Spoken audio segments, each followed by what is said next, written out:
Resolving Thar Football Club tu dang ma kan ngai lo kan zam don lo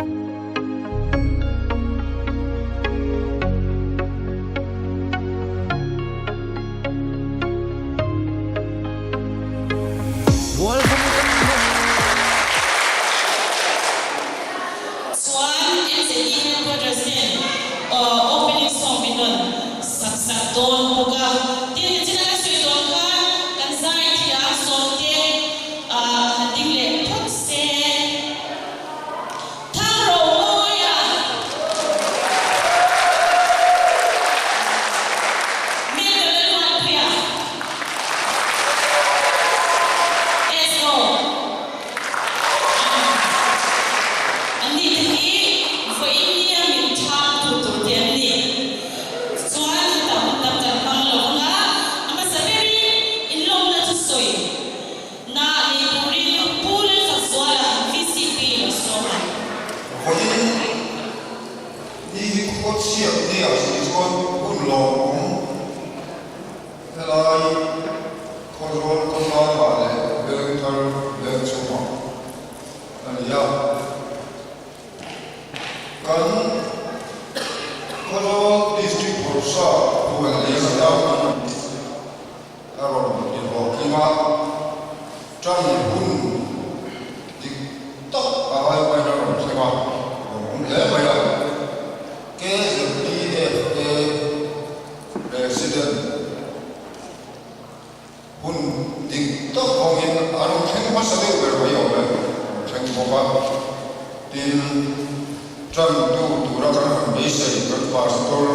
India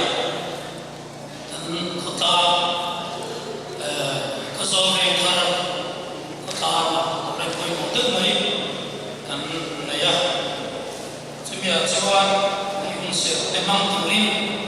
tu sakna kan doma kalom leha tian thu chiara chan hum rei lo te ka mama chong trai na ta ya nga elai ka mi se man chiman ko mai do ya tim da da chaw a hi me le ka pa ui thiam mi da thar ne na chaw ui thiam kor mi pala sak te khai atia ina bia thar chaw da da chaw ui thiam kor chaw pala saka tim da da chaw chaw ho chaw mi la ka lo wa ge le ye la pa so ta ani chaw cha umro yu phange ne ya i chan suwa vek ne yang atia kan di thale thi lam sa cha kan ya i voi ya ya ta tu le pa kan lo kal kho a toi te thi sa cha kan ni chu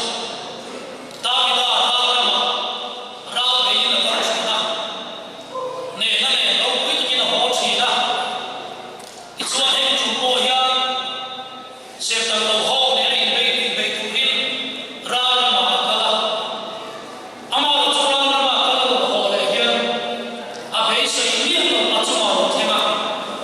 a lo ki ma na o song song le a si kai te lo ki ma na o song song a me le ra lo ni ni ra ma an lo man sa ka i chong da mi da thiam ma ru ma da mi da thiam da tim chu mai ni lo wa a ne na na be si kai ho oi da mi da chu ma ha chi na da mi da hi le ru ma ne ni chu la ya ki lu ru le na o da chu an da mi da hi ui thiam kor ati la ui thiam bia thar ne na ui thiam kor ne la ko ti hi ui thiam kor ati la ui thiam kor in be ra ma an man da an ui pa na ni som sokha ui thiam kor in be chu hian mun ton le a ti chuan chan chuwa ti thar ne la oi na ko so ko ta ma soi cha ne ko ne a bia ki na ma ni ai ko tu se te te la de ke ni mo mo a te la de ko ta ma te no a chu la hian ra ni chu ma ko ta ma ke ma ni ko chu ma de a ma le ra lo ni la chu chuan le cha la ki mi man sa lo ma lo ni te hian kan ko ta ma ai tu le ba le cha chu ka le a ho ui thiam ko ri me chu ma la la chan ma de me le a ma ma le oi le kan te a so yo ta ta pe oi le ho te ro pi ni so te cha ni ui thiam ko ri me chu ma ko me ta san na ma ui ho ko me ta san na ma ko me ta san chu ma kan ma so le ta ni ni de ka chang chi na chu oi ni ka chang me ko ni chu ne ka chang me la lo chu a kan lu chu ma kan ni chu ma i ma ni la ke a ma le ma ni la ke o ni ni lu na mi man ko ma le me ni ho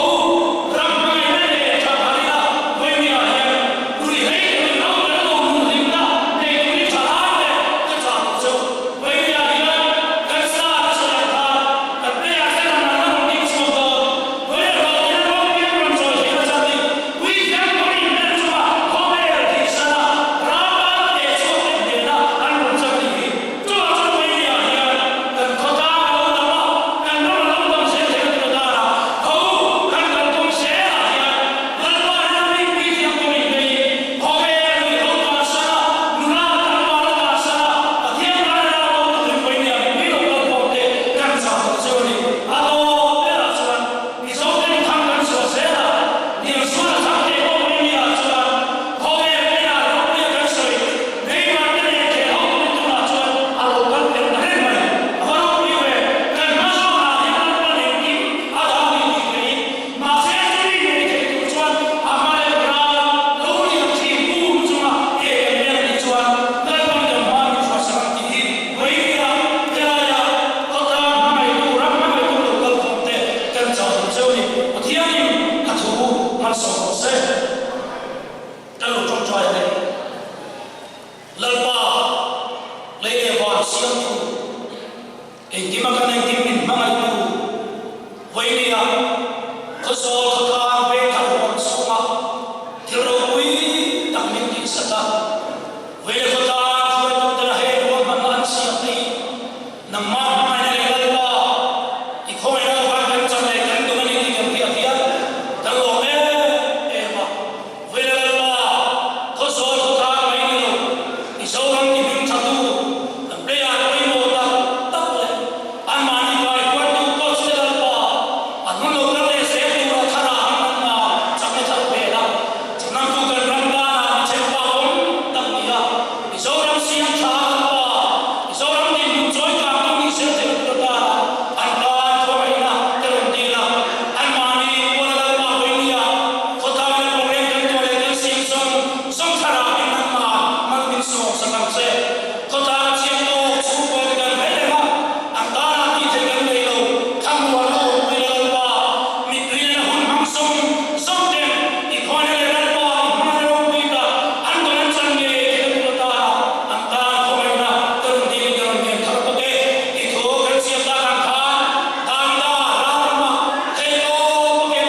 trôi xa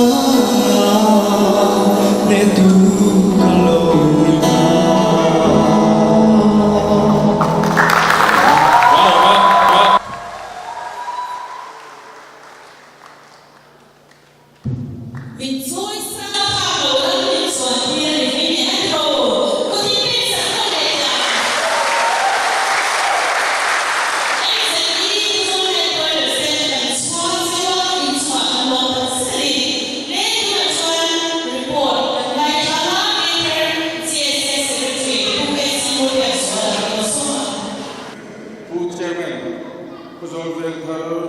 BCP kan khualiam Khozol district borsa zong ta kukel ro luwa le he champion lomna tel tur kan so bipoi mo sang sang local khom te in zawai in Khozol Venthar Game and Sports Association min chibai kan buk chawa sikim mutole mulo zong zong ko kha angkat begin kaden jauh ni.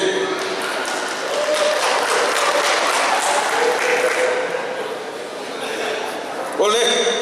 report toy dan peluk kan Venaian kan share angin skim Football Association in ID sang ni somnile patum puala tournament football tournament an buat sahile Deputy Chief Minister Trophy Inter-Village Football Tournament 4 I-Day Celebration Sang Nile Som Nile Pathum Khozol Football or Khozol District Football Association Abu Saya Champion Kandi Dan Tlang Pui Toi Te Haka Report Back to Chu Animaya Helam Tual Chunga Kan Chet Dan and Report Masaila Deputy Chief Minister Trophy Inter-Village Football Tournament 4 I-Day Celebration Sanghi Somni Pathum Khozol District Football Association Khozol Mual Pum Fila Abu Saya Khan Kini Khozol Venthar FC Del In Petiang Hian Record Chuanum Tak Chinchiat Lak Tak Kan Deya Kan Kelma Sampera Zulai ni somnile paruka tual pui sisom pathum silin vanena kancama khelhina vanchen pui kuanen in khelin singa sikhatin kan van nei velea tichuan round of 16 kan lu chhota Venthar le electric kan in khellea vas ninga ta chuan sikhat fain van nei na kancama quarter final kan luta nei don nei nin khelin sikhat fain van nei na kan chang lea quarter final kan chang nuwa semi final kan luta ti chuan oka ni som le pani akhan zainge team ne semi final in khelin chuan in nei na kan chang lea ti chuan final kan luta final hian Khozol zu chip ne in khelin 3-2 win ne na changin champion no mon hi kan dong ta ani ta chuan prize loman chen singa ba ka he trophy la chawat mai hi kan dong ani chumi dong tu kan player chuanom te hata trong yang kan ding tira na kina kan mani puala hun han tur chu la ni thona in kun kan mang masalok mai nga in chun muna in lo ding nga in chu le zel mai don nia mal som tluanga goalkeeper Bilalin chana lal pe tluanga Lalruat Sanga Henry Lalruat Fela Emmanuel Lalruat Liana Benjamin Lalruat Puya Benjamin Lalruat Luanga Jonathan Sila Lompuya KC Zorema Joseph Vilche Denga Zorem Sanga Kelan Hangaya Arlon Hasuana Ani hi zirna awangin ai zolama omangaya VLMS dong zola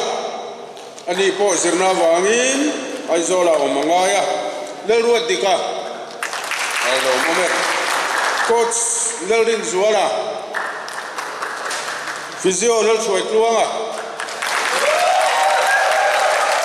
manager PCVL mangai zola không ai Joseph Joseph Vandal sẽ dengan loading lesela ani hi final match kelnia best player athan ani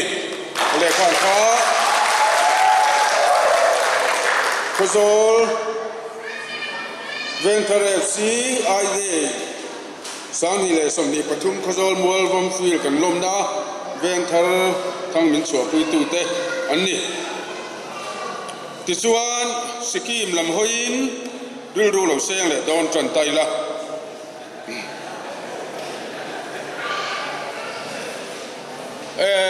August ni thum sing da ru ka khan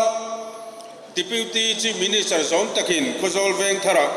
Puex lian zola tuala ko Khozol district football association throi tu te vana kan khwal lian Khozol district borsap te le football ngay na tu le kan team puala hun seng thin tu ten min vai liama ti chuan tlong takin aizol kan khenga okas ni thum tlai lama aizol chuasanin silchar kan pana silchar atangin train mangin new jaipal guri kan pan lea new jaipal guri atangin sikim thona nilovin and state transport bus mangin kang toka minron suaya tisuan kang toka okas ninga chudar hia kan thenga hotel nuam taka kan thenga tisuan kan first machi okas niriat chudar hia Brotherhood FC Sikkim State Chunga and Football Club Thiam chuan voran ne tenen da chuta Tiwana ne na wa ne na changi Crespo Vanal Siata Romuya le Afusa Stel Siaten ko kapten kuma le tabi Hey, meron na matcha. David lang sa kuya. Kanina, din meron na matcha. Lahat lima. Ten fan. Ani bokani. Tichuan, August ni som chanhu dar hiya. Quarter final ningal kan match ni na kan khela. Chuta chuan Bengaluru FC Kodagu FC Bengaluru tenen kanin khela ta chuan sinhi faya ne na changin he in khela hian kelal cross moile lal thaki maten goal an khung ani ti chuan kanin khel voi thumna Independence Day final match chu kan lo thleng tareng maya 3-1 in Sikkim Police 11 lakan ne na changin champion no moi trophy moi takhi kan dong cash prize cheng sing ne sang nga ba ka player zong zong in gold medal kan orvek bok ani ti chuan he kan final match ya ten lal thaki machu goal of the tournament antia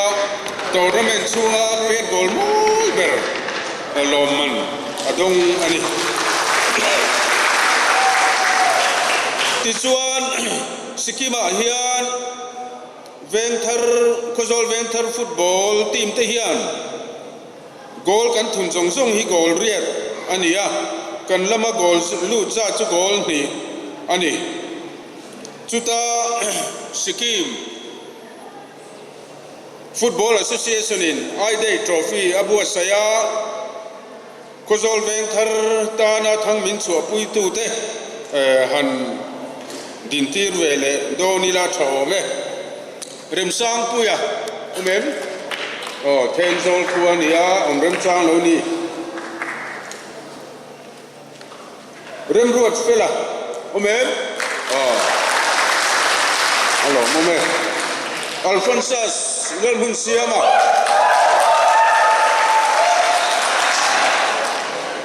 David Loram Enga Miki Lal Machuana Champai Lu Champai Local Leva Lelo Sumoya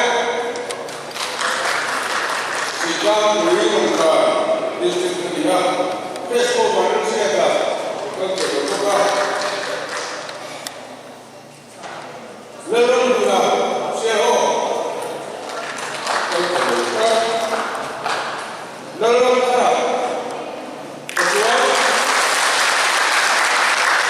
Alika Fire, angkat dia boleh. Kecil kata.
All India Football Federation India nam chung le ko na ko nu na ko en team ko en ko chuai thei sura ni na pe coach pe na license an pe ten license an pe chin di sikima ka long lai kan kon pe a tu di license ko ni na ni a an lo ni na ma ko ma chua ta pe a tu kan ni ko wa ni kan na re ta sa ni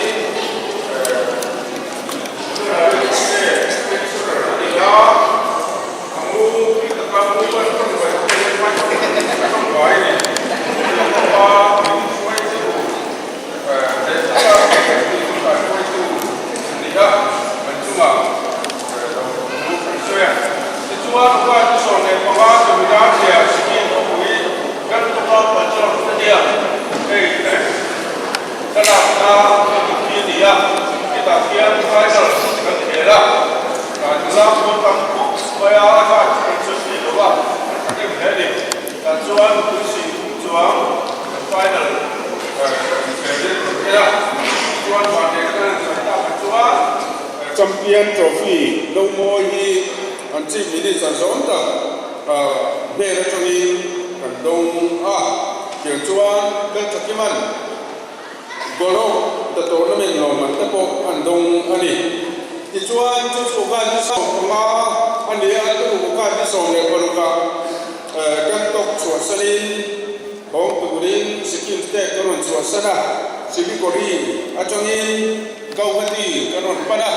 gauhati training kan chua trainer kan chua ma gauhati kan thlen tua gauhati achongin thronam bangin Mizoram kanon thlo lu ta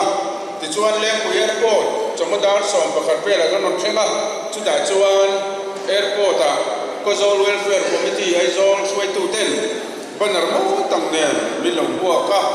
ti chuan Kozol soin BC terem ruat lain MSD le city bus chatak milong ruaman saka aizol ko pui kanon lu sai ran si muya Mizoram Football Association suai tu ten milong buaka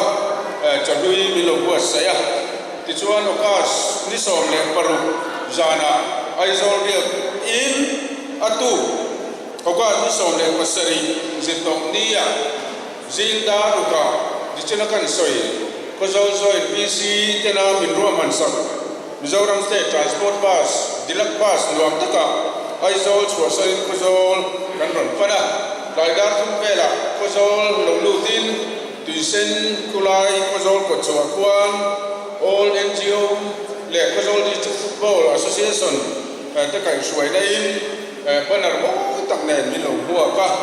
ti chuan Kozol ko pui chu miran fan pui nuwa ven thar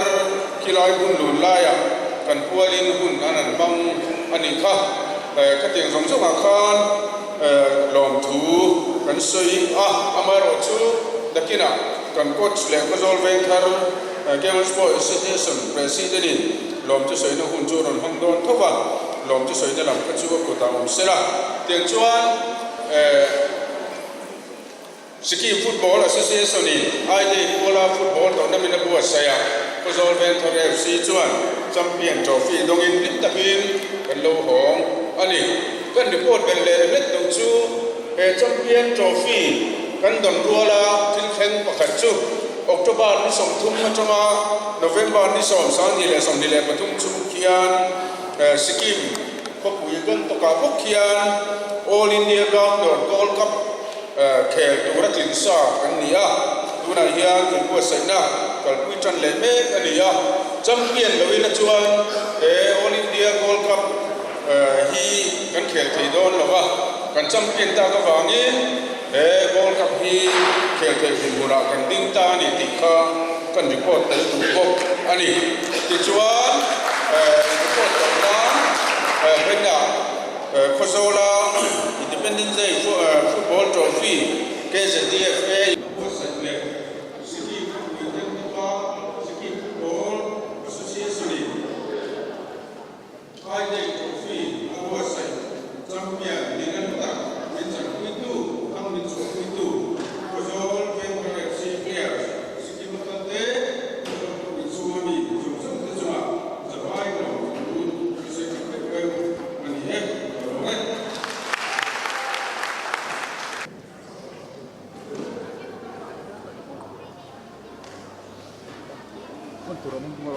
Yang total of casino personas baruame.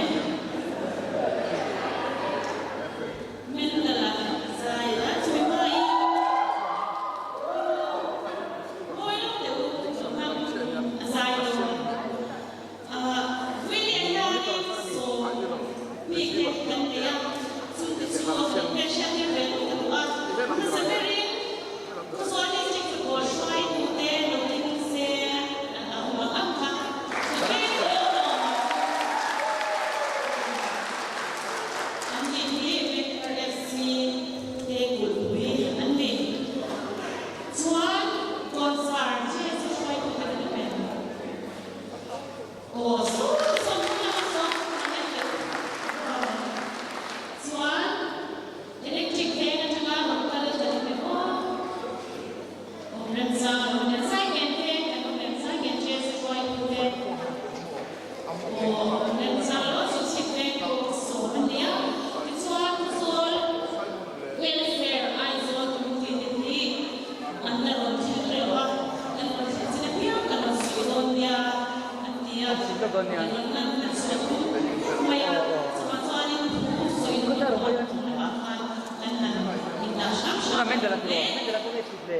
Players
Champion of the champion to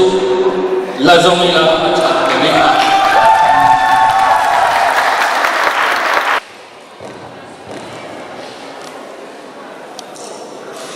Di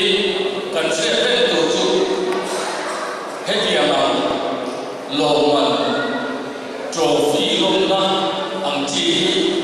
Mizoram sun khoi khua mayan athil loni ika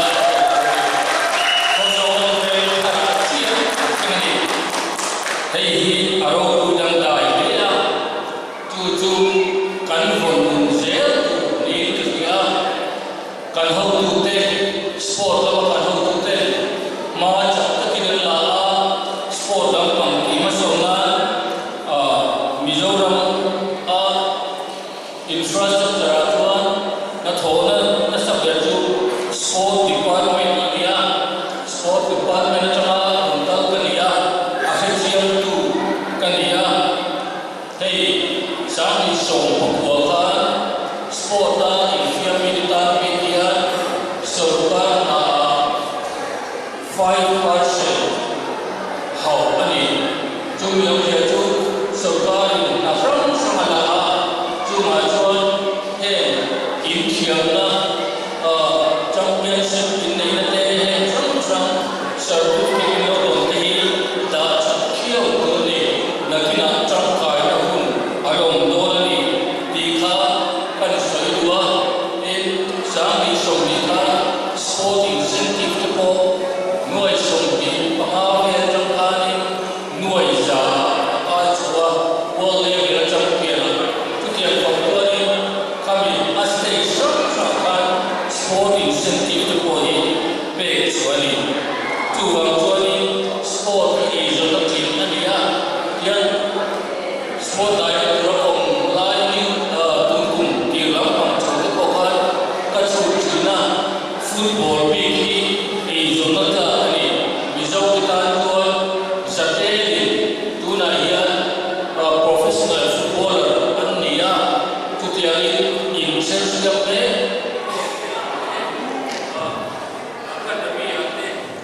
Mekani ujian tujuan imani ko imbuat saya ila tunaian vekani khozo ibing satu ini khozo ibing satu ini mai lawa Mizoram ibing satu ini hei vongnung zer kurin kadu juni tim in next step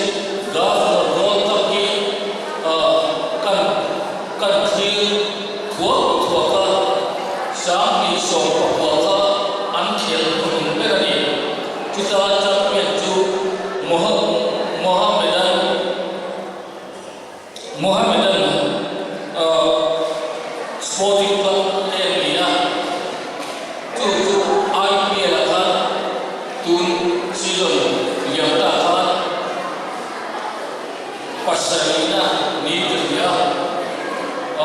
aizo FCI gen an sang zo kani tin khata te ho kha kan sang han zo wa songri ko ko ve la chama khel chan to ania ti te ho ni fore na ti butan te nepal chan te kona ka nepal ti chai chuma ni champion to ni tin kami tuna defending champion ni sang ni so ko mi Mohammedan Sporting Club India song ni khatle ti bia ka khela ilawa Mohammedan Sporting Club an champion chuma chakna bol thun tu chunge final ya chamte ani mo chu bisong mo ani chu wa choi a champion team ma chakna bol thun tu ko bisong kan ni chu wa ke ni ko hi kan champion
BC organizing committee this Thompson,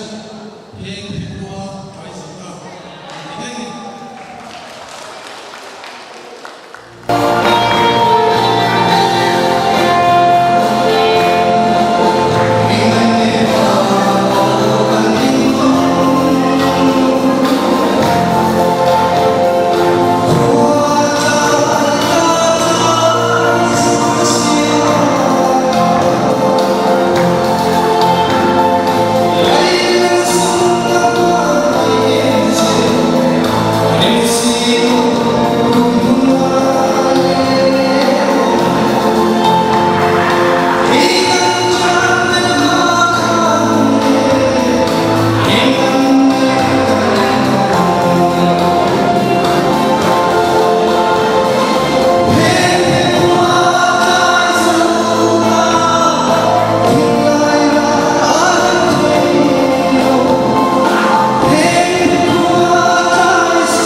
Em quay đầu